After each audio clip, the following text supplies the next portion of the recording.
Awesome. Hi everyone, Ian Smith, the Strategy Smith. So this session is all about giving leaders and decision makers in business just 7 questions that they need to ask in order to get a project moving, get a change off the ground. The decision makers that have had that consultancy report dumped on their desk and it's holding up their laptop and they know they should do something with it, but this will give you just 7 questions to ask in order to put this into motion, taking ideas into fruition. So 7 questions. Why are they questions? Well, decision makers and leaders, although they do the work themselves as well in some areas, in some businesses and things like that, the best leaders have the best questions, and the best people have the best answers. And leaders can have answers as well. But in order for you to maintain that leadership role and work on your business and not in your business, the 7 questions will enable you to put in place a project management office within 24 hours. Now, how is that possible? I personally had to deliver global programs, global projects across 4 continents, 100 countries, 150 locations, all at once or one at a time. I've been very much in a remote setting for the past 10 years as well. So well before the pandemic, I've worked remotely and had to travel and had to manage projects remotely as well, from small school extensions right up to hundreds of millions of pounds, dollars, euros, etc. in terms of mobilizations and systems integrations. So what this is about is being able to understand if you have got a change that you know that needs to happen, if you've got something in your business that is stalled or is in need of recovery, irrespective of what kind of business or size and complexity of business it is, these 7 questions will enable you to structure and plan and move forward to achieve what success looks like for you.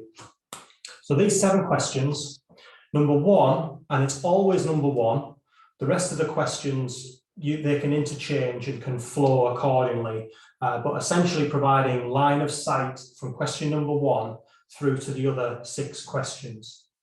Question number 1 is always why. Okay. Why is this change or project necessary? Now, the why of a project or change that you're delivering within your business should always ensure that you're delivering towards the vision and the success of your business. And where I'm going with this is, if you have a vision statement within your company, it should have a definite purpose, a plan for the future, and should be your core values. And it should influence decision making on a daily basis. And the reason why I mentioned vision is a vision should be put into action via your mission statement. And your mission statement for any project or change that you're delivering within your business or in your business world should always have a mission and a key success factor. So defining what success will look like. Once you're able to define what success will look like, is you're able to then put it into plan. So why?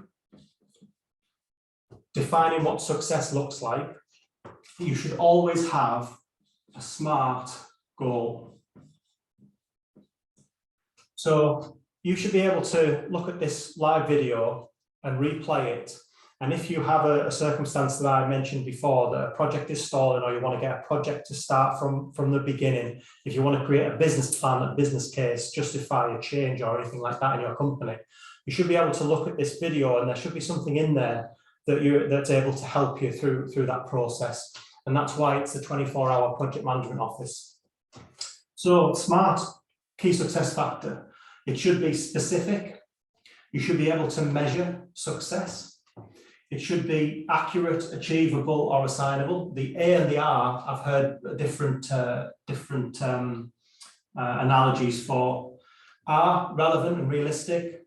T is time-bound. Specific, measurable, and timed are the only letters in SMART that I haven't seen change. And probably for me, they're the most important. It needs to be specific, so you can communicate what success looks like to your team and it ensures that you're able to deliver a succinct message to your team in order to deliver the change. You have to be able to measure it from the current position. So you need to understand where you're at right now and where you want to go to and at what time. So when do you want to achieve this SMART objective? Accurate, of course, make it accurate. Achievable, certainly make it achievable and prove how it can be achieved. That'll work out well for your communication as well. And assignable, I've seen that used also. Can you assign it to other people? And that's actually relevant when I come on to my next point when we look at the why and sometimes why projects stall. Realistic and relevant. So of course, make it realistic. If it's specific, measurable and achievable, assignable, it should be realistic as well. And time bound, how are you going to measure it in terms of time? When is this project going to be complete and how will you determine that it is complete? Now, the reason why some projects stall is because there's an interpretation of complexity that can be unnecessary in some cases, in some projects. So I've managed projects that were, and these are some of the words that can muddy the waters in projects sometimes. They were global. They were in their billions, millions, thousands of people, billions of turnover, millions of turnover, global.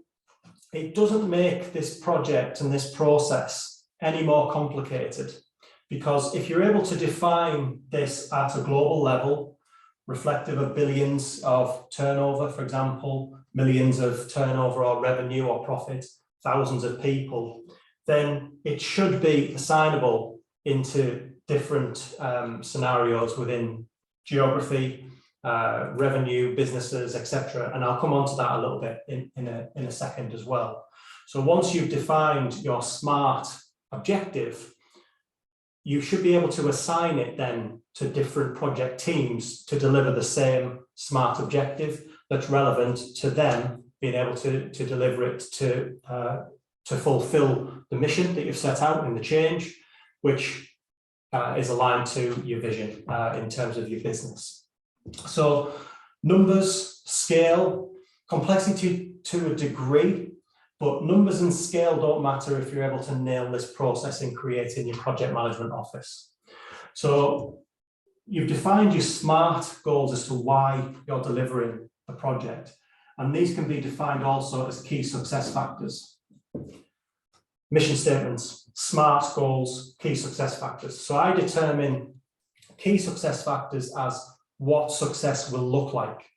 So you know what and when you've achieved and indeed what success is determined by. You can assign things like key project indicators, service levels, things like that to make them measurable and time bound as well, and also specific. The key success factor is what success will look like. And that will determine your mission statement for the project.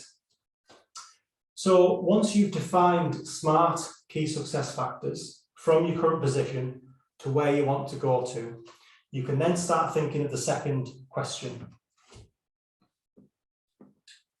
Who? Stakeholders, people in your business, business partners, clients, etc. Who is going to be part of the project? Who is going to deliver the project? Who will be involved? From one end of the scale, if you're a solopreneur, who do you need to bring around you to form? In some cases, I've heard it say a mastermind alliance, and I have been in masterminds and I have facilitated masterminds, and they do work for you to be able to gain as much knowledge and support as possible. The other end of the scale, if you're a global CEO, who in your leadership team is going to be held accountable to deliver key success factors that are aiming towards the end mission, and again, who in their teams are going to deliver specific key success factors and objectives in order to deliver the overall mission that aligns to the overall vision. So who various different stakeholders. For example, you can have clients, you can have a project sponsor,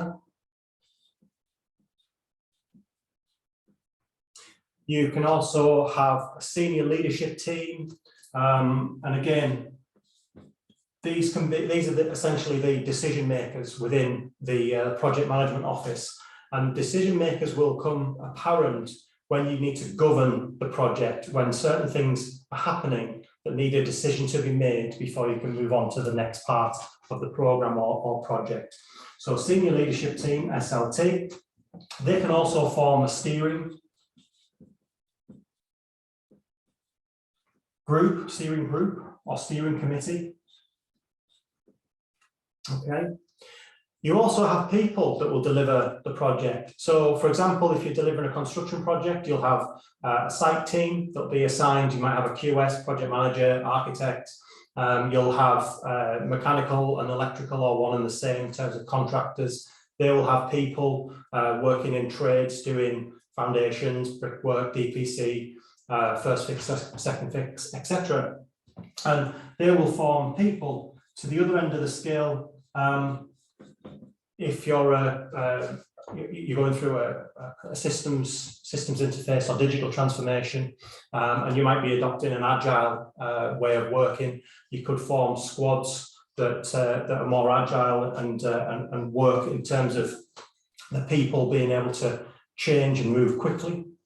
So your people, and then your people within the different areas of work will form work streams, usually that are more relevant to the disciplines that those people are working in. So work streams.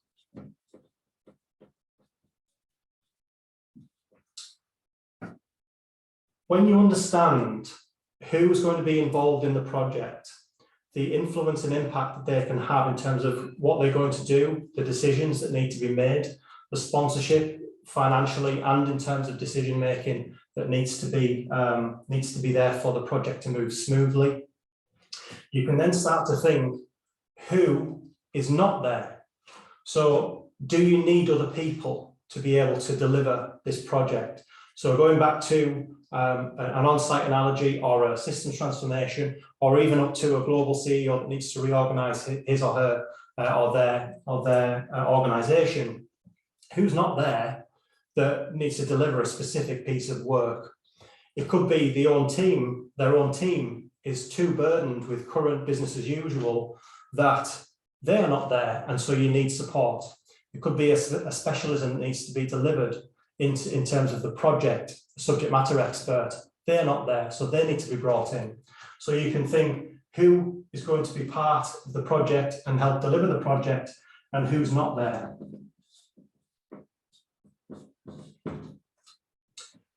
So that's why and who. You'll also have a project lead. So who's going to lead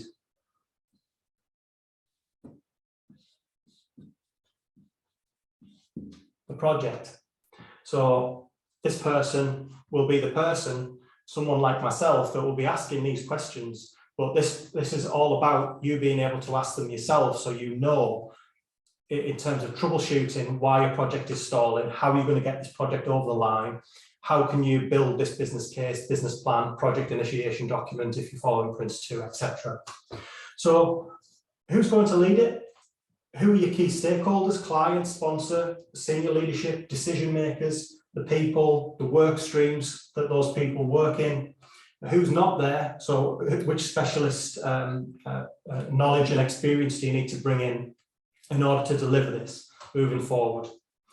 So the third question is what? Now, what is quite a big one. What's going to happen? What is the scope of the project? What contracts are in place, for example? What elements of work needs to take place? What products are going to be produced? What's the cost breakdown of the work that creates the products to deliver the work packages? So what will help you understand breaking down in sequence the packages of work that need to take place to create the product, the service, the new system, the new way of working, the integration, whatever type of project that you're going through or change that you're going through or you want to implement. If you're able to highlight the packages of work in sequence, it will help you when you come on to dependencies, which I'll come on to in a second. Now, developing a line of sight from the why through all through the remaining 6 questions is essentially what this live is aiming to achieve. The reason why I mention that is the best place, the best data source to understand what needs to happen in the who. So you can ask the people around you who will take place in the project, who will sponsor the project, who's going to be the clients, who are going to be the people in the work streams to deliver the projects. What in terms of work, breakdown, structure needs to happen and in sequence. This can take place through one-to-ones, it can take place through a workshop, it can take place through facilitation, it can take place through lessons learned. Mr. or Mrs. HR Director, please can you send me through a programme for the previous TUPE transfer that you took place in the integration XYZ. He or she or they will have an experience of delivering that. If you don't have that experience and that's the type of project that you're delivering, then you need to go and find it in terms of a subject matter expert. You can ask your people if it's a construction project, they'll have programs to be able to demonstrate how and their experience and when and how long, etc., the interdependencies of whatever it is that you're building in terms of the work breakdown structure. You may want to create a product breakdown structure as well. And that will help you determine if there's an output to the project that you're aiming to create something. And a product can be software as a service, it can be something tangible, it can be anything that is going to be used as a product and sold in a transactional way moving forward. In terms of services, if you're a services-led business, you will refer ideally to the work breakdown and then to your work streams that are going to be delivering the services if you transition in services, as an example. You can then look at cost. What's the cost of these pieces of work in sequence? What's the cost of creating these products? What materials are going to be needed to create these products? Because they themselves are products as well. From there, you'll be able to develop budgets, but we'll come on to budgets further down in the questions.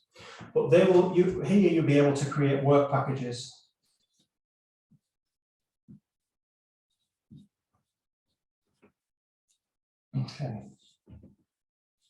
Okay. So from work breakdown or product breakdown in sequence, you can allocate costs to the work and to the products. If that's something that you feel needs to take place, then that might be a reason why the project may have stalled, or you might be spending too much money, or something to think about when you're allocating costs to work packages and elements of work that need to take place that your people have told you in order to deliver the key success factors that comply to your mission, comply to your vision, etc. Other things in terms of the what could be, we've mentioned scope and contracts, what type of tech stack is going to take place, what type of digital transformation is required, what systems will be needed, what will your people tell you are needed in terms of answering that question. Question number 4.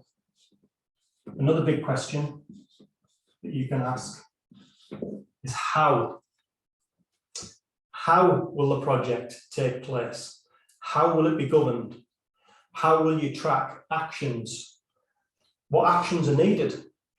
How will you track issues when they occur? and mitigate any circumstances that they have an impact on the project? How will you track risks? Will you have stage gates, for example? Will you need to put in place user acceptance testing? How will you manage quality and change control? So these questions will come about as you aim to govern the project. Now, when you establish the work breakdown in sequence and you start to understand how each piece of work needs to take place, you then start to compile actions.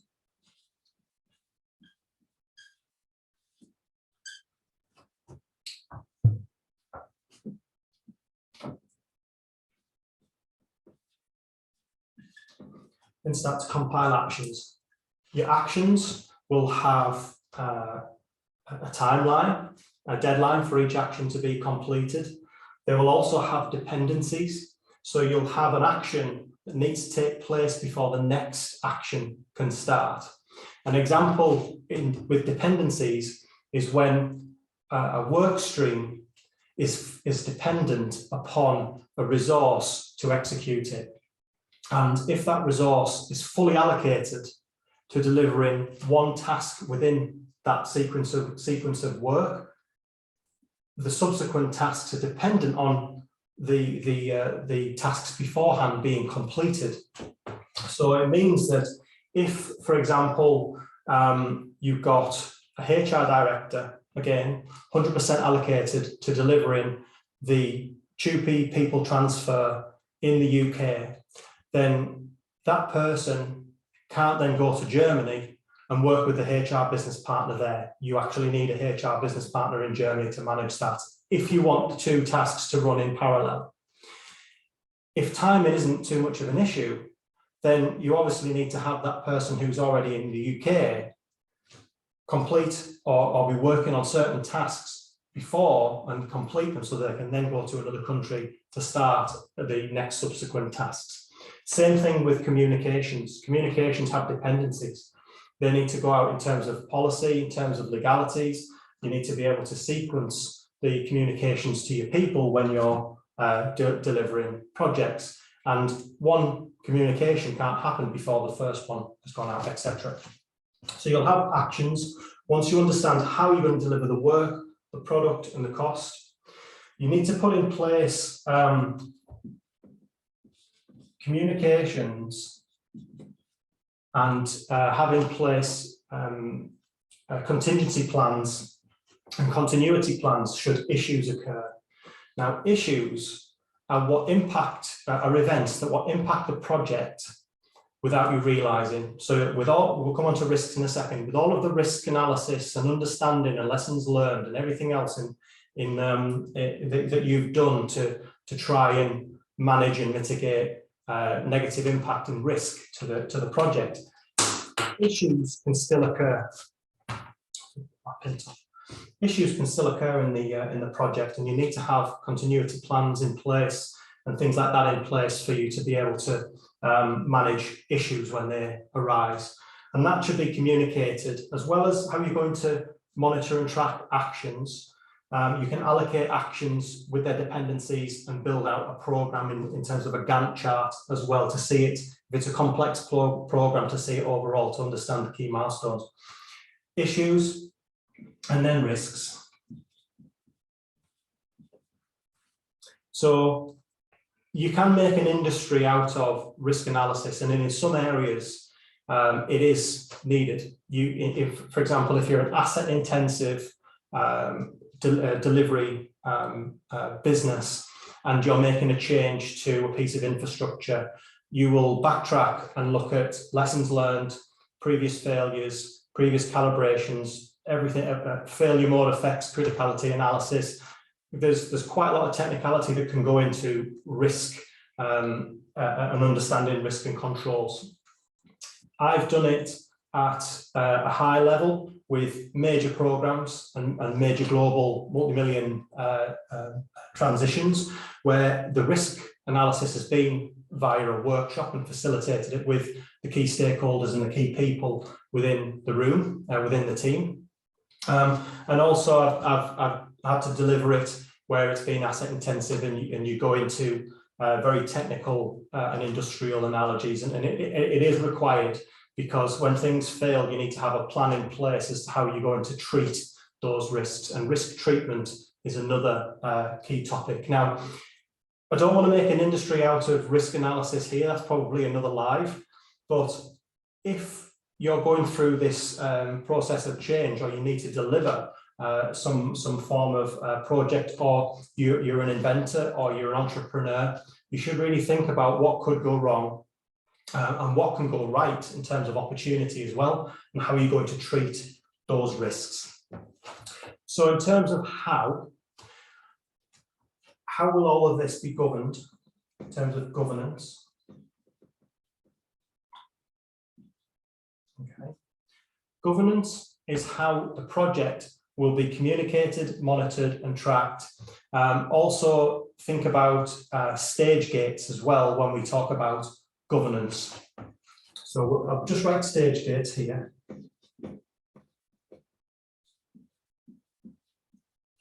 When we talk about governance. So governance is kind of the tune that your project will play to. So in terms of monitoring, you will communicate to the project team that you will monitor actions on this timing, on this day in the week, or this day in the fortnight or month, and it will be this time for this work stream, or this time for this project team. And you need to communicate that so the whole team knows how you're going to monitor and track the program and the project. If that's not something that you have, you'll need to take an understanding from your people, from your experience, and from the project lead as well, as to how strict and how regular the governance needs to be put into place. For me, when I start a project, I start off with weekly tracking. And then as the project progresses and everyone is getting used to their pieces of work, their work packages, you can take the judgment call and from a key decision maker as to whether you want to go from weekly to fortnightly to monthly. So governance, how it will be monitored and tracked. And when we cover the questions, I will go through how to govern the project as well. What you're going to do about issues. So you need to explain what you're going to do about issues, what risks are, how you're going to measure probability, and what the impact to the project could be. And these need to be communicated so the people in the project are aware as well. So is your governance strong enough? Is it well communicated to people realise how the project is going to be monitored and tracked moving forward? Stage gates. Stage gates are for key decision makers, and you might want to think about stage gates when you're delivering product development, when you're delivering integration, when you're delivering systemization, digital transformation. So a stage gate, if you think of it as a risk assessment for before you need to perform climb a ladder, let's say. There are things that need to be ticked off in that risk assessment before you can even put a hand and a foot on the rung of the ladder. That's a stage gate, and they can be very complex and they can be very, very simple to ensure you get a decision to move forward to the next part of the program. So, for example, if we go back to the construction analogy, you need to get sign off of a piece of brickwork by the on-site CDM person or the on-site construction manager in order to move forward to the next piece of construction work. They'll perform some form of stage gate. It might not be on paper, but there'll need to be an inspection, and there need to be an approval and something written down to say, yes, we can move ahead with the next piece of work. If, for example, you're integrating a system, that system will need to go through a stage gate review so that it's been, the process has been followed in a certain way. It's performing to how it's supposed to be performing. It's being tested as to how it's supposed to be tested. All of this has been quality checked, monitored and tracked throughout the integration. And therefore the stage gate is the approval to allow it to go into maybe sandbox or go into live once you've done another stage gate. So stage gates can be put in place, and that's something to think about if you're developing something that you want to make sure gets the proper checks in terms of policy, industry standards, and your own internal decision making and governance. Okay, so stage gates, and then once you've done how, you can then think of when. Okay, so we'll get all of these on the same board. When. So when is, for me, it's the fun part, because you've already established when you've looked at time on your key success factors. So that's your key deadline for when the project you've said is hoping to be completed. So when you can determine deadlines, you can determine milestones. You can have deadlines allocated to milestones. Again, milestones are key areas within the project that you determine. I determine the success factors as well, critical success factors, and I'll differentiate critical and key success factors in a second. You can allocate stage gates to milestones as well. So when you've achieved a certain milestone, it needs to go through a stage gate review before you can move on to the next part of the project. The reason why I like to use milestones as critical success factors, as critical success factors are what's needed to ensure the success of the project. So without this happening, you won't be able to move on to the next part of the project. That's why I call them critical success factors. They need to take place in order for the project to move forward, in order to progress. You need to be able to hit this milestone, and it needs to go through regular approval if necessary in order to move forward. So critical success factors. You'll be able to determine critical success factors from the actions needed to perform the work from the people and the subject matter experts that they've told you needs to happen. Now, critical success factors, in order to meet a milestone, very simply, you need to have foundations down as a key milestone. They need to be signed off and approved before you can go the next course of brickwork DPC. Critical success factor for you to be able to put the next course on, etc. So these things need to happen in the program in order to meet the key milestones. And again, these deadlines and milestones can be communicated to the team so that everyone else knows what's going to happen and essentially when. You've thought about dependencies.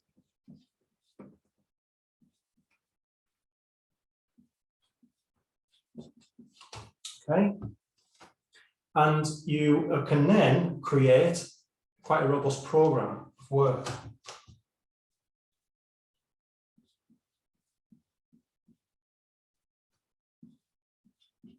Okay.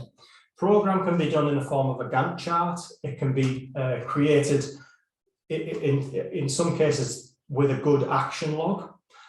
You can create it in Excel, you can create it in Smartsheet, you can create it in Google Sheets. For me, with all of these things that are being created, they're necessary so you don't use your brain as a filing cabinet. But they're also necessary so you can communicate them effectively. And that's the main thing with projects and change, culture, is being able to communicate what's needed, when, who's going to deliver it, how they're going to deliver it as well. So you're able to create a very robust program. So again, creating line of sight from what success looks like right through to these questions so far. And once you've determined the deadlines, milestones, dependencies, you've created your program, you can then determine when and how you're going to communicate.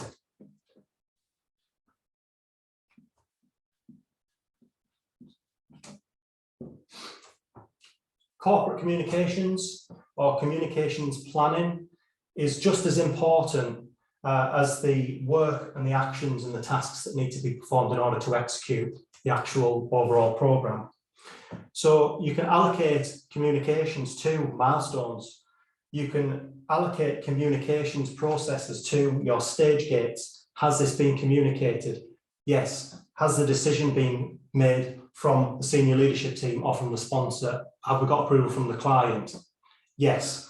So the communications plan should run in parallel to the work and the actions to hit the deadlines and the milestones. Again, communications can be allocated as a critical success factor to allow the project to be a success that you've allocated right from the beginning. Communications, when are they going to take place? What are you going to communicate, and when and to who? It's a very good way of governing the program as well. Okay, 6. Where?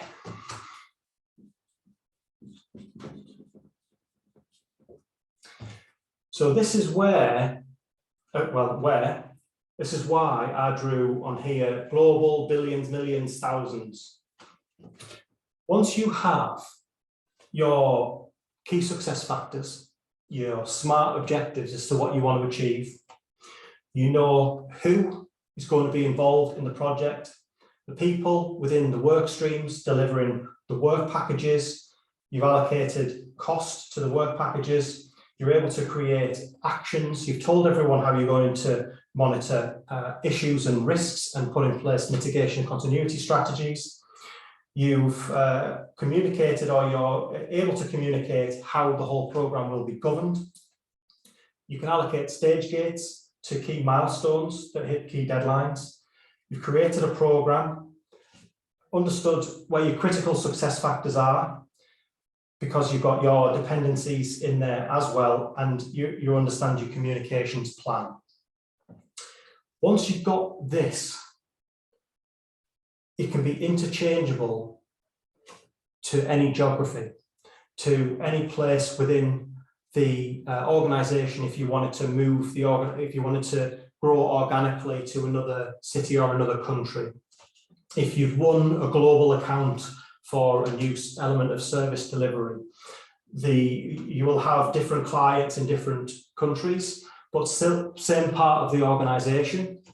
You'll have an overall project sponsor, perhaps, that can monitor and agree and work shoulder to shoulder with the senior client globally, for example. But you can also have in-country sponsors that will have their own steering group, their own people and work streams that will follow, to a degree, the same actions that you've allocated in your master plan. Once you've managed to establish your master plan, you can then go back to another area in the business, another geography, another organic growth initiative, another acquisition, and you can ask these questions again if you need to. So who in Belgium are going to be the people who deliver the work streams? This is an example of what we were already delivering, or a part of the global plan that we've done working with our subject matter experts. Is it going to change? It's likely to change in accordance with culture, in accordance with policy, certain legalities, ways of working, in-country specifics. They may have different operating systems, they may have language barriers, and all of these things you can simply go through these questions in order to create an in-country plan, which will have its own deadlines and stage gates. But again, you guessed it, we'll go back to your SMART objective. Are we in line to achieving the overall SMART objective? So once you've got to questions 1 to 6, it's interchangeable and transferable to any country. And if you have the right people in the right places, and again, these are the questions that you need to ask, then you simply need to ask the people what needs to take place in accordance with the geography as to where and how it's going to take place. So where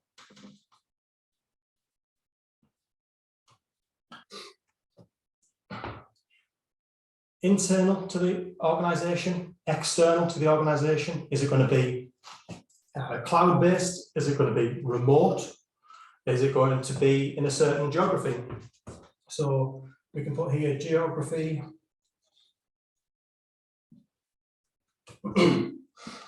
Internal, external. Okay. And because you've determined how it's going to be governed, you've got all of these things in the other questions. The where it will take place, it can be led remotely, it can be in different countries, it can be in different cities, it can be in another area of the organisation. If you're doing a systems interface into one area of the organisation, there's no reason why you can't adopt the same project plan and start the next project. But again, being able to ask these questions to enrich the program and the actions that need to take place in order to adopt your lessons learned, benefits realization from the previous project and adopt it somewhere else. That said, they can therefore run two parallel projects at the same time in line with the same program that's been allocated the overarching SMART key success factors. That's your mission statement that still is able to be influenced by your overall vision. 7. How much?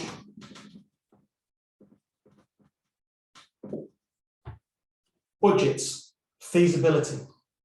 So mentioned that you should be able to create now a project management office, a project charter.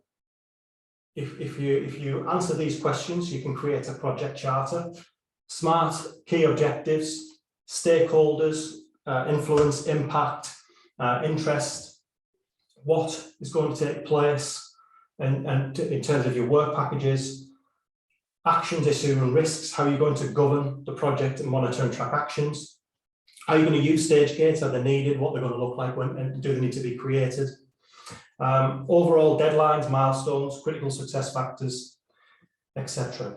So project feasibility, again, it can be made an industry out of, and in some cases it's necessary. So if you're building a major construction project, you'll be able to forecast feasibility in the next 30 years. It'll create its own special purpose vehicle. It'll have P&L, cash flow, balance sheet. You'll need to create a weighted average cost of capital, gives you the discount factor for you to then be able to calculate the feasibility and internal rate of return of that project. I have pro formas and things like that that I use for project feasibility, and it is very complex and complicated. You can use a simple method if your project isn't as complex, called the payback method. So how much money are you going to put in based on the amount that's going to give you the return of that project and that product or service delivery or operational efficiency, and therefore how quickly over time will you get your money back. So if you put in 100 grand and let's say you're going to get 100 grand efficiency or 50 grand efficiency for the next 5 years, it's going to take you at day 0 you'll be minus 100 grand. Year 1 you'll be minus 50 because you got that 50k back. Year 2 you'll be breaking even. Year 3 you'll be plus 50. Year 4 you'll be plus 100. So in 3 years you'll get your money back. However, that's a very simple project and a very simplistic way of looking at a payback method. It doesn't take into account the time value of money, which is why project feasibility can be quite complex. So again, this should enable you to ask these questions, to think, do I need a feasibility study before I even start, or should I have one done now in order to understand the impact and the actual return on investment? Feasibility studies are required when you want to raise funds as well. So that's why I come back to the major project analogy. Similarly, if you're wanting to invest in businesses, you want to make acquisitions, you need to take into account valuations. When you go through a detailed due diligence, you need to look at impact analysis and things like that. So feasibility, when we go to how much,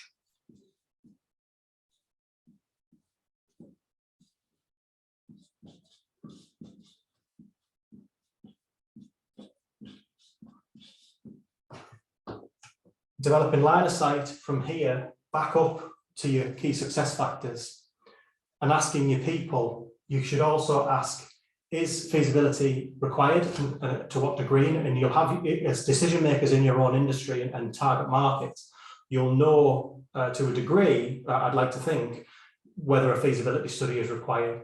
That's when you can also ask who's going to do it, but who's not in the business, because sometimes you need specialist support in order to put those feasibility studies in place. Feasibility, return on investment. We mentioned the WACC, net present value return, rate of return, and we mentioned payback. They all come under return on investment. Those are the 7 questions that you should ask when making decisions within your business that would ensue a project needed for a change, transformation, irrespective of the size, scale, or complexity. These 7 questions and the things I've outlined here are interchangeable. And once you've put them in place, you've got your overall SMART objective, you've got your senior leadership team, the steering committee, your work streams can then be allocated the same or similar action plans or work packages to deliver, to conform to the overall program, to meet the overall deadlines, to meet the overall key success factors. So we've had 46 minutes. I think what I'll do is on Thursday is I'll go through project governance as to how to govern the project and how to deploy the project as well. Because once you've established all of these, the answers to all of these questions, you want to be able to kick off the project. Now, to a degree, when you're asking these questions to your people, you ask your clients, ask who's going to sponsor the project, your business partners, leadership teams, etc. If the project is a confidential project, then you'll have to bring these people together in a confidential setting. You can't wander around your business. For example, if you want to make a major transformation, or you want to grow organically in Manchester, or you want to grow organically in another country, or you want to go and buy another business, you need to be able to bring these people together and explain to them in line with your vision. Again, it's not a fluffy cliche, the vision. You know, it's something that you should have to be able to put into action. Definite purpose, plan for the future, and your clear values. So in order to take that and really make it grow, create the SMART objectives as to what you want to do in order to fulfill the mission that will fulfill the overall ambition of the business. Then you can bring your people together. Whether you're an entrepreneur, bring together your trusted mastermind alliance that Napoleon Hill calls it. Bring your trusted people together, decision makers in business. I don't care if you're a global CEO or a solopreneur, you should have trusted people that you can talk through these things with if it's a sensitive commercial, sensitive or confidential project that you want to move forward with. Once you've done that and got to this stage, you're able then to work with subject matter experts, bring them in to build out a lot of this before you communicate to the wider organisation, if that's the makeup of your organisation. Okay, so that's the 7 questions that you should be able to ask. And if I've been able to go through this in 46 minutes, then that's how a 24-hour PMO is possible. You do need the experience of a project management professional, and you know, myself, it would be, you know, any project, anywhere, literally, in terms of complexity, size, etc. And yes, there'll be different answers to these questions. Yes, there'll be different scale, complexity, monetary values. But you now, as decision makers, need only ask these 7 questions. Watch this video back as well, and look for the areas where you're able to either recover projects, deliver projects, create key growth projects with your trusted leadership team or your mastermind alliances, and build them out and then communicate them, kick them off. I'll cover more of that as well on Thursday. So please send me your questions. I'd love to hear from you if you're going through some business critical change, or if you're looking to develop a new product, raise finance for your business. All of these things I'm able to look at and work with you on. And yeah, hope to see you soon. And I'll see you on Thursday at the same time. Thanks, everybody.